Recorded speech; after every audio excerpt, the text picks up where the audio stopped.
সত্যি কি ইন্ডিয়ান ছেলেমেয়েরা বা ইন্ডিয়ান ম্যান এখন লোনলিনেসের মধ্যে থাকতেছে? তো ইউটিউবের মধ্যে আর সোশ্যাল মিডিয়া আপনারা শুনবেন যে সবাই লোনলিনেসের মধ্যে আছে।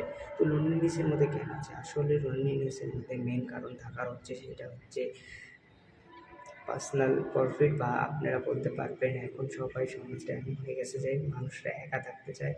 সবাই অন্যদের জগতের তুলনায় আলাদা আলাদা জায়গায় থাকতে চায়, কেউ নিজেদের সঙ্গে থাকতে চায়, কেউ বন্ধু বানাতে চায় না, আর বেশিরভাগ কারা থাকে তো ইন্ট্রোভার্টরাই থাকে হচ্ছে লোনলিনেসের মধ্যে। এটা আমি বলতেছি, এটা আমার পার্সোনাল ওপিনিয়ন। তো পার্সোনাল ওপিনিয়ন আপনারা ভাবার দরকার নেই। লোনলিনেস এমন একটা জিনিস যেটা অনেকটাই ডিপ্রেশনের মতনই, ডিপ্রেশনের একটা পর্যায়ে বলতে পারো আপনারা। যদি জাপানের স্ট্যাটিস্টিকে ধরে তো সবাই ওইখানটায় লোনলিনেসের মধ্যে একজন ইসে হয়ে যায়, মানে লোনলিনেসের মধ্যে মেন্টাল হেলথ খারাপ হয়ে যায়। ওরকমই এটা ইন্ডিয়ার মধ্যেও আসে যাচ্ছে। কেন কি আজকাল সবাই হচ্ছে সোশ্যাল মিডিয়ার মধ্যে ইনফ্লুয়েন্সার হতে চায়, আর তার জন্য তারা হচ্ছে অন্যদের যেগুলো বড় বড় ইউটিউবার আছে তাদের লাক্সারি লাইফ দেখে, বা তাদের দেখে যে এরা তো ভালো, মানে অল্পটুকুনি ফালতু জিনিস করেই পয়সা কামাই নিচ্ছে, আর আমরা তো করতে পারতেছি না। ওই জন্য লোনলিনেসের মধ্যে সবাই থাকে এটার জন্যই। তো এটাই আমার পার্সোনাল ওপিনিয়ন, আর কিছু না।